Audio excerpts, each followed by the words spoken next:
Tudo bem, pessoal? Me chamo Fabrício Pedron, sou professor do Departamento de Solos da Universidade Federal de Santa Maria e nesse vídeo a gente vai conversar um pouquinho sobre as ordens do Sistema Brasileiro de Classificação de Solos, ok? Então, a minha intenção é a gente colocar algumas características principais, né, de forma bem geral, para que vocês possam ter uma ideia, então, sobre essas diferentes ordens que representam os solos que ocorrem no território brasileiro. Sempre quando a gente está falando, né, inicialmente das disciplinas iniciais da ciência do solo, sobre pedologia, gênese, morfologia, enfim, né, a gente acaba dando exemplos, comparando solos, né, e por isso é importante a gente ter essa noção, pelo menos inicial, sobre as ordens, e essa é a intenção desse vídeo. Bom, então, o Sistema Brasileiro de Classificação de Solos, a sua última edição é do ano de 2018, apresenta 13 classes no primeiro nível categórico, que é chamada de ordens, né? Nem todos os estados apresentam todas essas ordens. O Rio Grande do Sul é um dos estados que sim tem todas elas, e a gente vai abordar uma por uma em ordem alfabética, tá bom? Muito bem, então iniciamos com os argissolos. Os argissolos são assim classificados porque apresentam um horizonte diagnóstico do tipo B textural abaixo do horizonte A ou horizonte E, certo? Caracterizados com um gradiente textural, então, bastante elevado. Os argissolos é a segunda classe que mais ocorre no país, tem um bom potencial agrícola e por isso são solos bastante importantes que a gente também precisa estar bastante atento, né? Visto que apresentam uma alta variabilidade na paisagem. Que variabilidade? Morfológica, variação na sua morfologia, e que vão afetar com certeza o seu potencial de uso, né? Vão colocar algumas limitações importantes e vão afetar então o potencial de uso. Em relação a essas variações, a gente pode ter variação em relação à umidade, à drenagem, né? E aí modificar a cor do perfil, como a gente está vendo aqui um argissolo com horizonte B textural mais avermelhado, aqui bruno acinzentado e aqui nesta outra imagem também avermelhado. Aqui nós temos um horizonte A já sobre um horizonte B textural, dessa forma também, nesse perfil, e aqui nós temos um horizonte A sobre um horizonte E, ó. Essa camada, essa seção aqui mais clarinha, então, é um horizonte E que está assentado sobre o B textural, né? Condicionando um gradiente textural aqui bem mais intenso.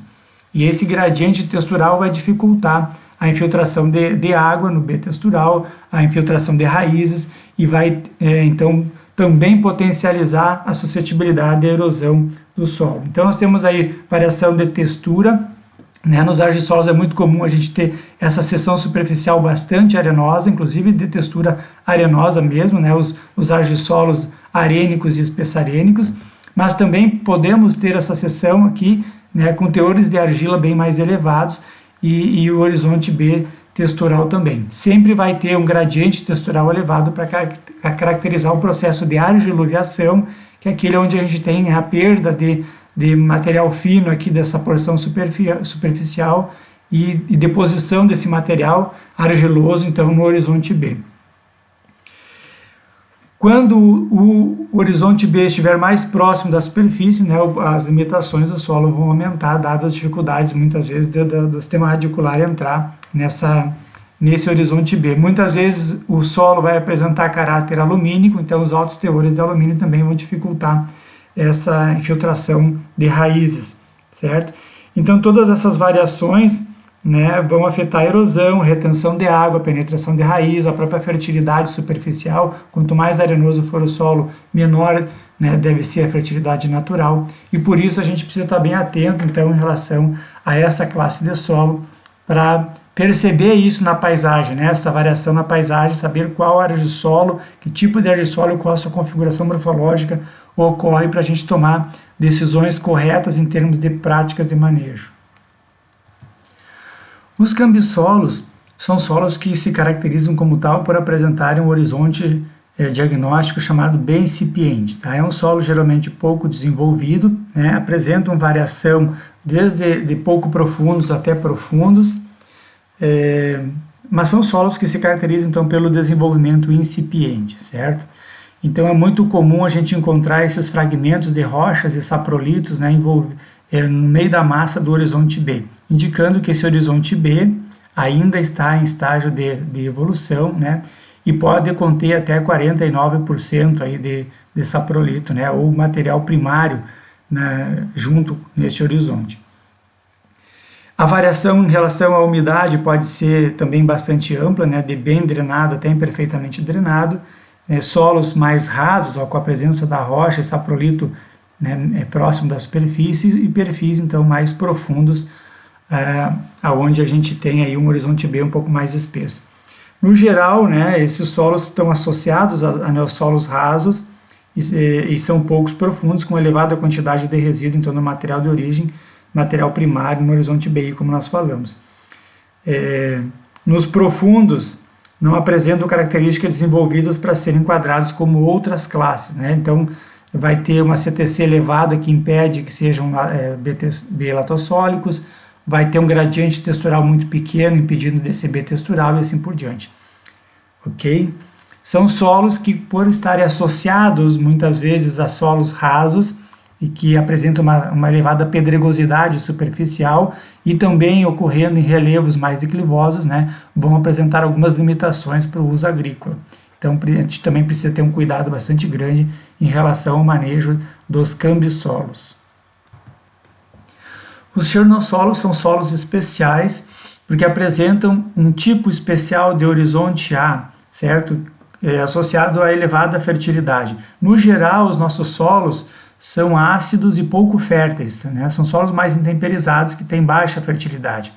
Bom, o chernossolo ele é um dos poucos solos que não são classificados pelo horizonte B, pelo menos não diretamente, né, já que ele pode ter tanto um B textural quanto um B incipiente, mas o mais importante nesse caso é a presença do horizonte chamado de achernozêmico.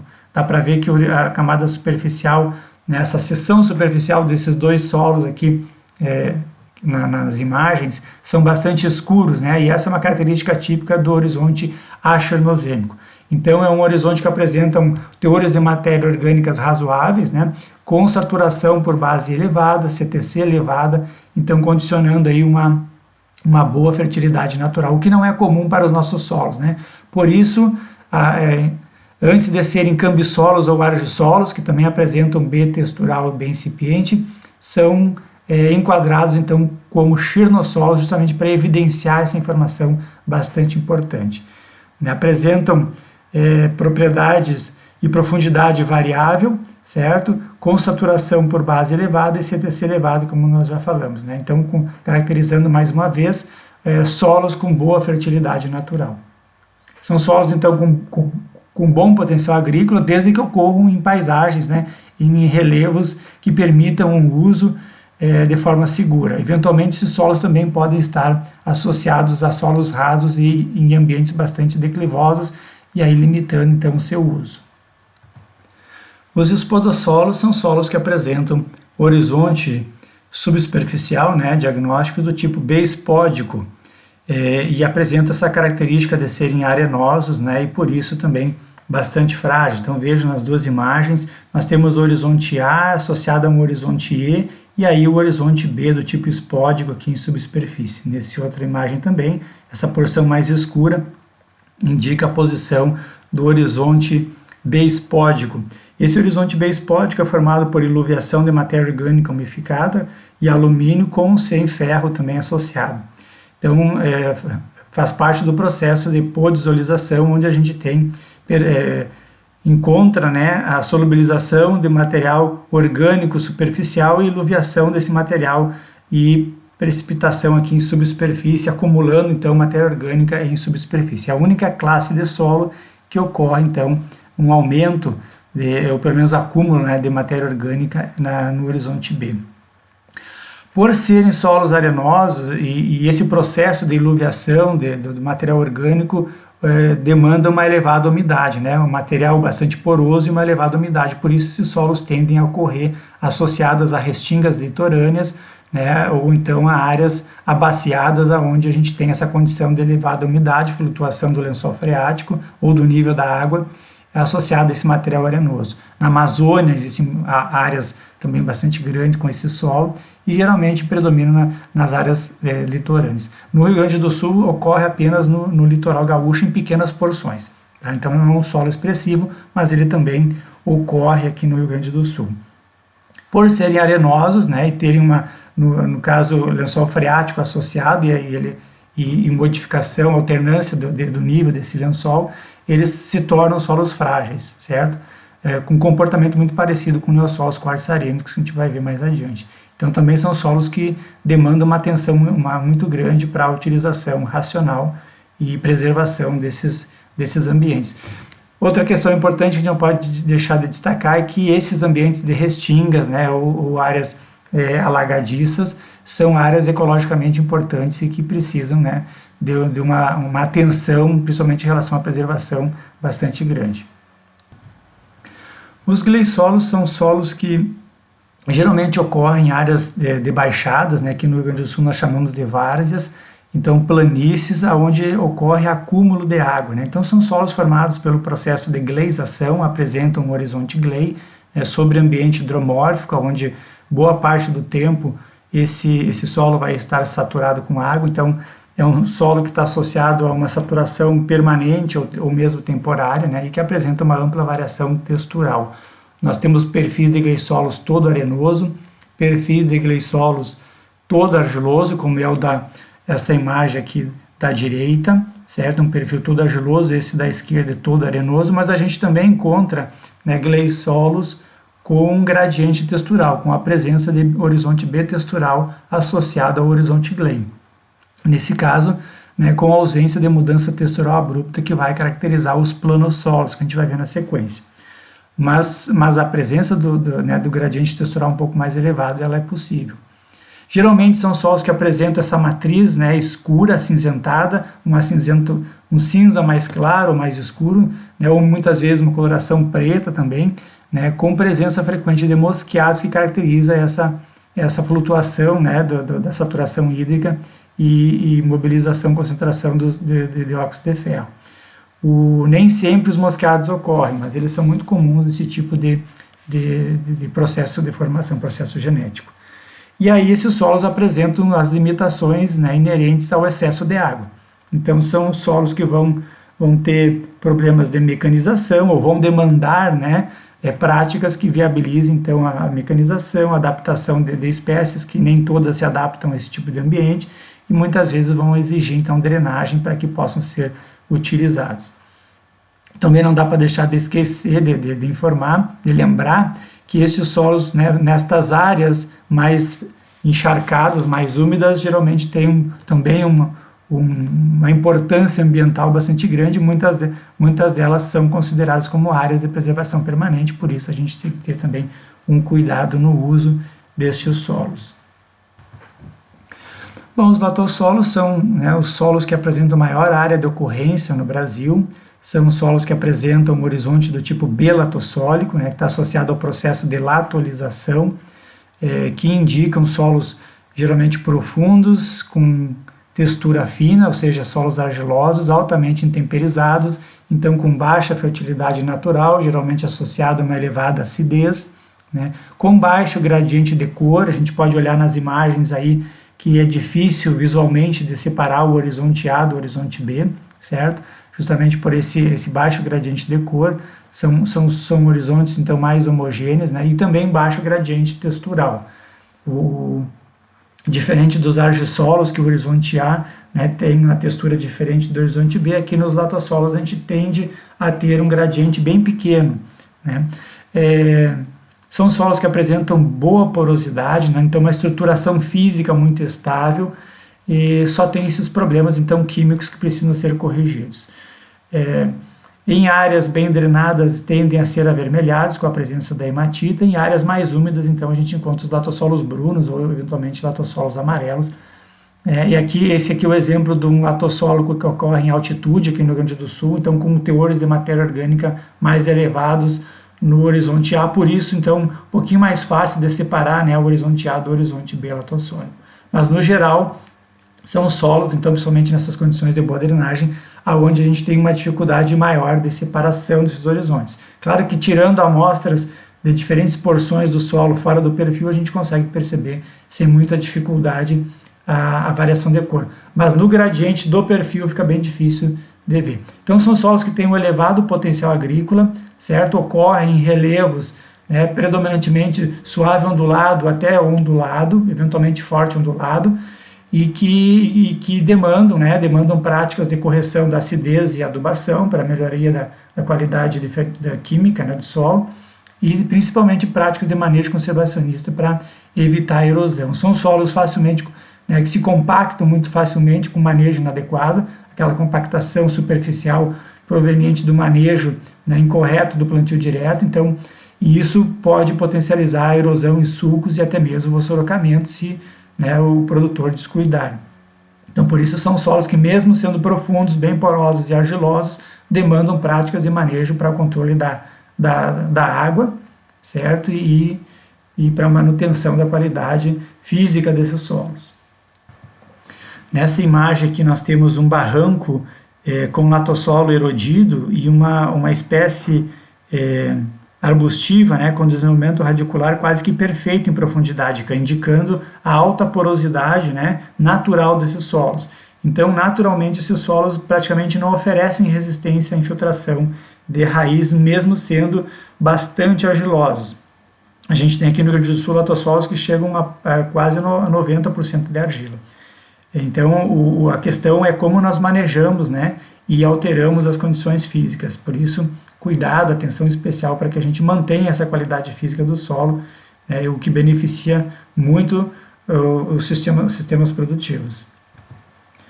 Os luvissolos são solos que apresentam argila de atividade alta, associada a alta saturação por base e presença de horizonte B textural. Então, são solos que apresentam processo de argiluviação, assim como os argissolos, certo? Os luvissolos também apresentam argiluviação e a presença do B textural, né, em subsuperfície como horizonte diagnóstico. E essas características de melhor condição química estão associadas, então, a um menor grau de desenvolvimento, né, do perfil. Enquanto os argissolos são mais intemperizados, geralmente associados à argila de atividade baixa e baixa saturação por base, CTC menor também, esses solos provavelmente apresentam uma dessilicação um pouquinho menor, né, a presença mais abundante de minerais 2:1, que condicionam essa condição, essa situação de maior CTC, elevada saturação por bases e assim por diante. Geralmente são solos pouco menos profundo também, certo? Comparado aos argissolos, aqui no sul, por exemplo, eles tendem a não ter mais do que 1 metro, em torno de 1 metro, aqui já deve aparecer o horizonte C na sequência, então são solos um pouquinho menos profundos e tendem também a ser mais argilosos, certo? E serem um pouquinho mais úmidos quando comparado também aos argissolos, justamente porque geralmente o material de origem, né, então a condição ambiental que permite que esses luvissolos sejam um pouquinho menos intemperizados, geralmente, não sempre, mas estão associados aqui no Rio Grande do Sul com a presença do material de origem, sedimentos finos, né, com ricos em minerais 2:1, certo? E são solos que têm um bom potencial agrícola, né, desde que cuidados. Também tem gradiente textural, então também são solos que apresentam elevada suscetibilidade à erosão. Então a gente precisa ter esse controle, essa atenção no manejo, mas são solos que apresentam um bom potencial agrícola, ocorrem em relevo suave ondulado a ondulado, né, bem tranquilo para produção vegetal. Bom, os neossolos são solos, então, geralmente pouco evoluídos, certo? Geralmente com profundidade menor, né, com a presença da rocha, do material de origem muito próximo da superfície, principalmente quando a gente fala de neossolos litólicos e regolíticos. Então aqui nós temos um exemplo de um horizonte A assentado sobre uma camada saprolítica, certo? Com profundidade maior do que 50 centímetros, logo o contato lítico está aqui embaixo, camada R, por isso daqui é um neossolo regolítico, certo? Aquele que apresenta o contato lítico mais profundo que 50 centímetros. E aqui na direita nós temos um horizonte A assentado diretamente sobre a rocha fraturada, mas ainda consolidada o suficiente para a gente não conseguir cortar com a pá. E por isso daqui é considerado camada R, contato lítico dentro de 50 centímetros, aqui deve ter em torno de 20 a 30 centímetros, por isso este daqui então é um neossolo litólico. São solos então os regolíticos e os litólicos, né, com menor profundidade, com limitações bastante severas em termos de uso, pequena profundidade efetiva, geralmente associados a afloramentos rochosos e pedregosidade aqui na superfície. Que mais? Dificuldade das raízes penetrar nessa porção aqui, mesmo que fraturada, né? Mas com baixa disponibilidade hídrica, e solos que têm uma elevada suscetibilidade também à erosão, porque geralmente ocorrem em relevos mais declivosos, certo? Então são solos que a gente precisa ter uma atenção muito grande, né, em relação ao uso. Se considerarmos sistemas técnicos interpretativos, esses solos são solos que não devem ser usados com cultivos anuais, porque esses geralmente estão associados a revolvimento e apresentam maiores riscos de degradação. Então lembro que para perder 1 centímetro aqui no neossolo litólico, que muitas vezes tem apenas 10 ou 5 centímetros de horizonte A, é uma situação bem mais severa do que perder 1 centímetro num perfil de latossolo com 2 metros, 2,5 metros ou até mais, certo? E nós também temos dentro da classe dos neossolos, os neossolos quartzo-arênico, aqui é um exemplo. É um perfil geralmente bastante profundo, né? Tem mais de 1 metro com certeza, e que apresenta um teor de areia muito grande, por isso quartzo-arênico. São solos que têm uma boa porosidade, uma macroporosidade, e por isso uma baixa retenção de água. Muito pouca fertilidade, muito pouca matéria orgânica associada, porque neste ambiente com elevada aeração, a degradação da matéria orgânica é muito rápida, certo? Então, os solos, por serem muito arenosos, apresentam uma estrutura mais frágil, muitas vezes nem estrutura tem, né? E quando tem, se desfaz rapidamente ou facilmente em grão simples, e por isso, então, são solos com uma elevada suscetibilidade à erosão, principalmente erosão eólica, ou inclusive erosão eólica, né? Então, por isso, são solos muito frágeis e muito pouco resilientes. Logo, a gente precisa ter um conhecimento muito grande aí para poder utilizar de forma adequada as áreas onde ocorrem os neossolos quartzo-arênicos. E também podem ocorrer neossolos ditos flúvicos, que são formados, né, pela deposição de cursos d'água, então de depósitos fluviais, geralmente, onde a gente tem assim, diferentes camadas, né, que não apresentam relação genética uma com a outra, depende muito do potencial de deposição do curso. Então aqui nós temos uma porção bem mais pedregosa, onde provavelmente o curso tinha uma energia muito maior, né, de transportar esses fragmentos e depositar, e mais recentemente aqui um depósito muito mais arenoso, né, então o curso aí tendo uma energia menor. Então esse é o neossolo flúvico, que tem uma ampla variabilidade, né, de textura, principalmente ao longo do perfil, dependendo aí do ambiente onde ele ocorre. Os nitossolos são solos então que apresentam um horizonte benítico, né, pela imagem aqui ela é muito semelhante aos latossolos, como nós vimos. Então são solos que tendem a ser profundos, bem estruturados, certo? Bem desenvolvidos, né, com uma fertilidade natural geralmente baixa, associado também a uma acidez que pode ser elevada, e pode ter variação na fertilidade, mas predomina esse tipo de situação. São solos que são caracterizados e se diferenciam dos latossolos pela presença abundante, pelo menos comum, né, mas geralmente abundante de serosidade, que é esse brilho graxo que recobre os agregados. Então, eles se referem a filmes de argila que são depositados, né, pelo processo de translocação de argila nos agregados, principalmente do horizonte B, caracterizando então o benítico, com uma estruturação também bem organizada, bem desenvolvida, aonde predominam a estrutura em blocos. O gradiente textural tende a ser baixo também, um pouquinho mais elevado que os latossolos, mas menor do que os argilossolos. E no campo, né, ocorrem muito associados, principalmente aqui no Rio Grande do Sul, com os latossolos. Muitas vezes, inclusive, é difícil de identificar se o perfil é um latossolo ou é um nitossolo, visto que esta característica morfológica de serosidade, muitas vezes, ela é um pouco difícil de verificar no campo, certo? Mas, de forma geral, os latossolos tendem a ser mais friáveis, mais soltos, né? e enquanto os nitossolos então tendem a ter um horizonte B um pouquinho mais denso, mais firme, dada essa estruturação em blocos e também a presença mais visível da serosidade, coisa que não pode ocorrer nos latossolos. Se houver serosidade nos latossolos, ela pode ser no máximo fraca, certo? São solos que têm um potencial muito parecido com os latossolos, né? Então, um elevado potencial agrícola, desde que a gente resolva esses problemas de fertilidade, enfim, eventuais, e também as práticas conservacionistas para evitar a degradação destas áreas. Os organossolos representam, então, os solos orgânicos. O que seriam os solos orgânicos? São solos onde no perfil predominam resíduos orgânicos associados a um teor elevado de matéria orgânica. Então aqui nós temos um perfil de organossolo desenvolvido sob ambiente de saturação hídrica e aqui um outro perfil de organossolo desenvolvido no ambiente bem drenado de altitude, certo? O que caracteriza estes organossolos é a presença do horizonte ístico, H ou O. Então o H associado à má drenagem e o O associado à boa drenagem, certo?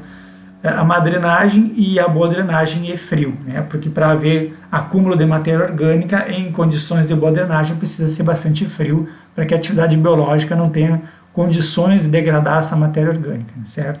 Transformar ela a CO2. São solos que geralmente apresentam baixo potencial agrícola. Esse horizonte ístico, para caracterizar os organossolos, precisa ter pelo menos 40 centímetros.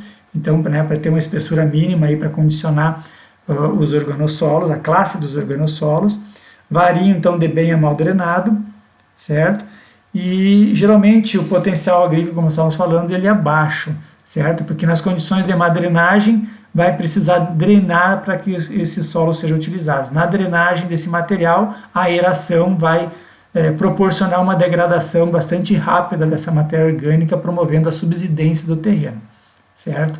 Esses solos de altitude geralmente estão associados a ambientes pedregosos e rasos, né? Afloramentos rochosos, e por isso, então, bastante difíceis de serem cultivados também. E também a declividades bastante altas, são áreas geralmente montanhosas, certo? O que dificulta muito o cultivo, né? O uso da área. Outra questão importante em relação aos organossolos é que eles tendem a ocorrer em pequenas manchas, não muito extensas na paisagem, né? E associadas a áreas que apresentam ecossistemas bastante importantes. Por isso, são solos que a gente deve reservar para a preservação ambiental, certo? Dentro daquela área mínima de preservação que as propriedades precisam ter, reserva-se essas pequenas áreas de organossolos, uma vez que a sua utilização não vai resultar em lucro para o produtor. Pelo contrário, vai degradar o ambiente e o solo provavelmente vai ser destruído em pouco tempo. Os planossolos são solos que também predominam, não ocorrem exclusivamente, mas predominam nas regiões de baixada, nas várzeas, nas planícies, enfim, aonde ocorre acúmulo de água. Então são solos também formados em condição de hidromorfismo, ou pelo menos saturação temporária, onde os processos de redução predominam. O planossolo, então, ele apresenta um horizonte do tipo B-plânico. Isso é um tipo especial de B-textural. Então, vamos pegar este exemplo aqui, um horizonte AP, certo? O horizonte A, e aqui um horizonte E sobre o B-plânico. Então, veja que nós temos uma seção aqui arenosa e aqui uma seção argilosa, um incremento de argila.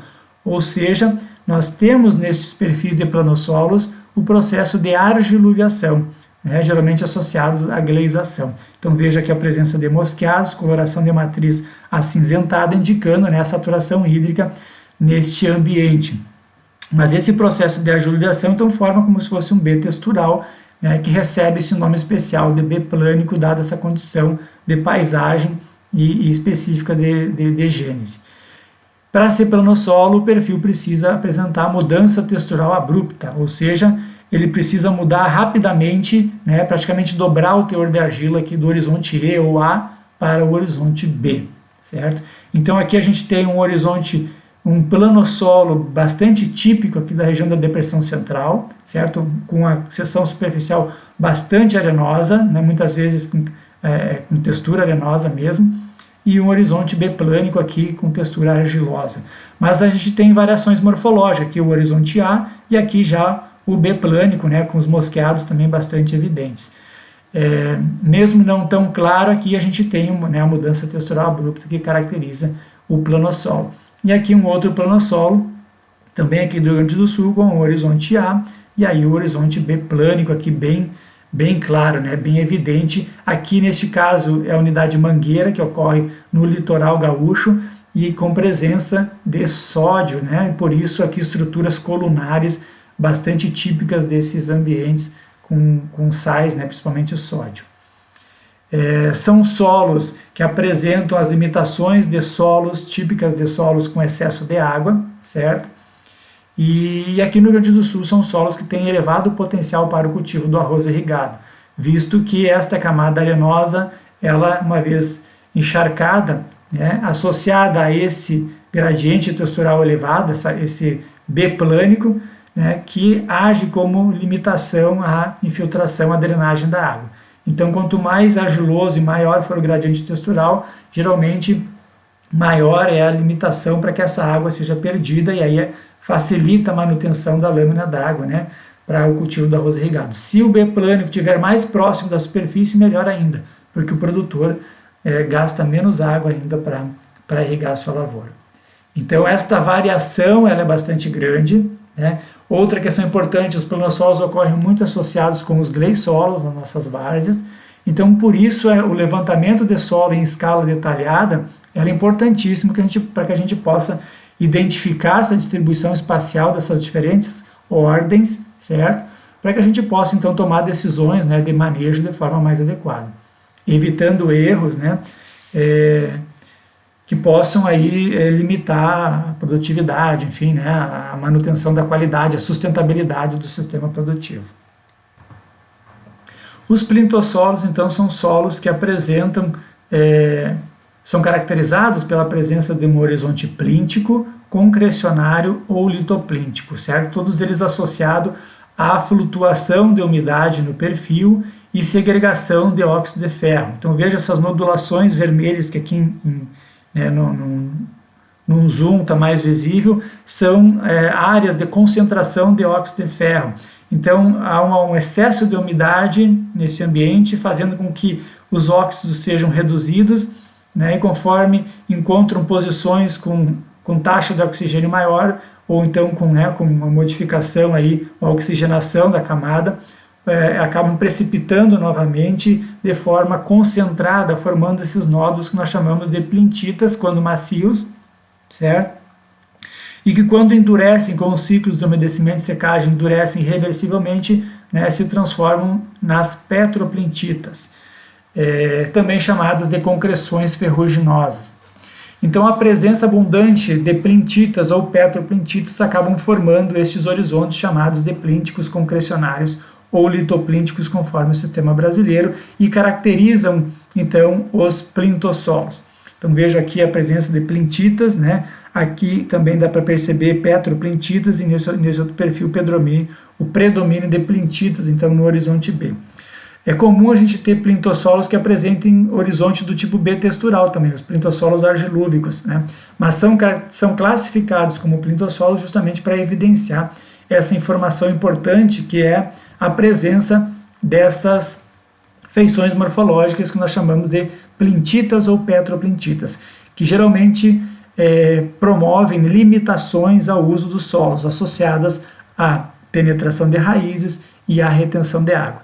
Então, quanto mais plintitas e petroplintitas, né, e óbvio, dependendo da profundidade que isso ocorre no perfil, é importante a gente ter essa noção para saber qual é o grau de limitação que essas feições então vão promover nos solos, certo? Então os plintossolos são solos bem desenvolvidos, geralmente profundos, né, com drenagem ou umidade ali entre imperfeitamente drenado a moderadamente drenado, certo?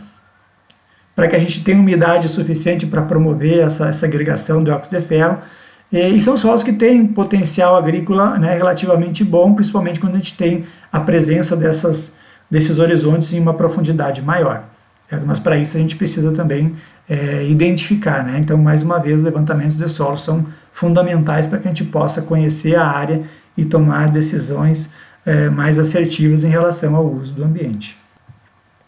E os vertissolos são solos, então, caracterizados pela presença de um horizonte vértico, que é caracterizado, né, pela presença dos slickensides. Aqui nós temos uma imagem representando um slickenside, essa superfície lustrosa aqui, né, formada pelo roçamento entre os agregados, né, estrutura de solos ricos em minerais do tipo 2:1.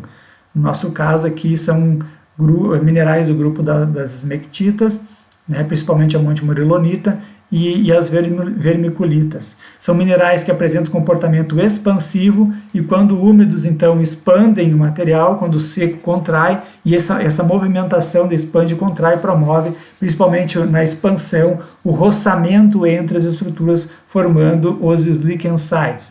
E esses slickensides, então, é uma feição morfológica que auxilia na identificação destes solos, que geralmente estão associados a essa coloração acinzentada escura ou preta, certo? Os famosos vertissolos ebânicos aqui do Rio Grande do Sul, então, apresentam essa coloração preta, né, escura, justamente pela associação com a matéria orgânica. Então, são solos que também tendem a ter teores de matéria orgânicas acima do normal. Aqui no Sul chega em torno de 5%, talvez um pouquinho mais, certo? E essa movimentação da expansão, né, promove a homogeneização da matéria orgânica em profundidade. E por isso todo o perfil tende a ser mais escuro, como este vertissolo aqui da unidade Escobar, derivado de basalto, e essa aqui é uma imagem da unidade derivada de siltito, certo? Bom, são solos que apresentam limitações ao uso, né? Quais limitações? Uma plasticidade e pegajosidade bastante forte quando eles estão molhados e uma dureza também forte quando estão mais secos. E o intervalo de friabilidade é muito curto, né, o que dificulta então o manejo destas áreas. Então a consistência desse solo é bastante limitante, certo? Restritiva ao uso agrícola.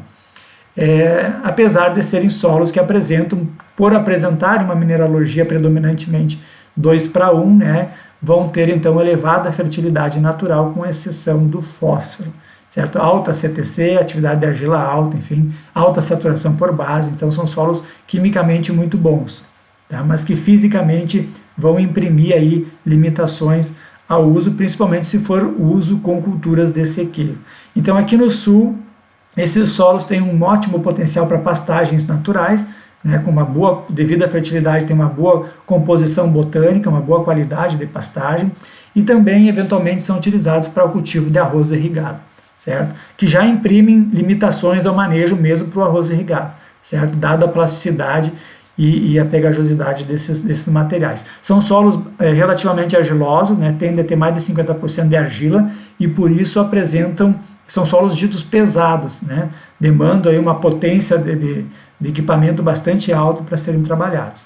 Tá? Então vejam a característica do solo, a mineralogia do solo, condicionando o parque de máquinas, né, na propriedade, dada essa constituição morfológica, física morfológica, que o solo vai apresentar pela sua baixa alteração tempérica, né, e predomínio desses minerais. Então são solos também que demandam atenção, né, justamente por essa expansividade, essa movimentação, essa alteração de volume que essas argilas imprimem nesse material. O processo de formação aqui, né, pode variar conforme a literatura que vocês estiverem olhando, né, pode ser chamado de turbação, argiturbação, pedoturbação, vertilização, enfim, a gente encontra alguns termos aí para qualificar o processo formativo que está associado à presença abundante desses argilominerais 2:1. Bom, e para finalizar então, só alertar vocês que vocês conseguem encontrar maiores informações sobre o CIBICS, né, o Sistema Brasileiro de Classificação de Solos de forma geral, no site da Embrapa Solos, que é a instituição que coordena todo o comitê executivo, né, do nosso sistema. Então o próprio sistema pode ser encontrado lá. Uma vez, né, vocês têm o interesse de aprofundar e de conhecer o sistema, eu recomendo o próprio livro do sistema, né, que vocês vão poder fazer uma boa leitura e aprender os diferentes níveis categóricos, os horizontes diagnósticos, os atributos diagnósticos, as diferentes chaves, né, que a gente usa então para fazer a classificação. Também lembrar que o Museu de Solos do Rio Grande do Sul dispõe de informações sobre os solos do Rio Grande do Sul, então fica aí o site, né, como referência para quem tiver interesse de conhecer um pouquinho mais dos solos gaúchos. As informações são disponíveis lá então no site do museu.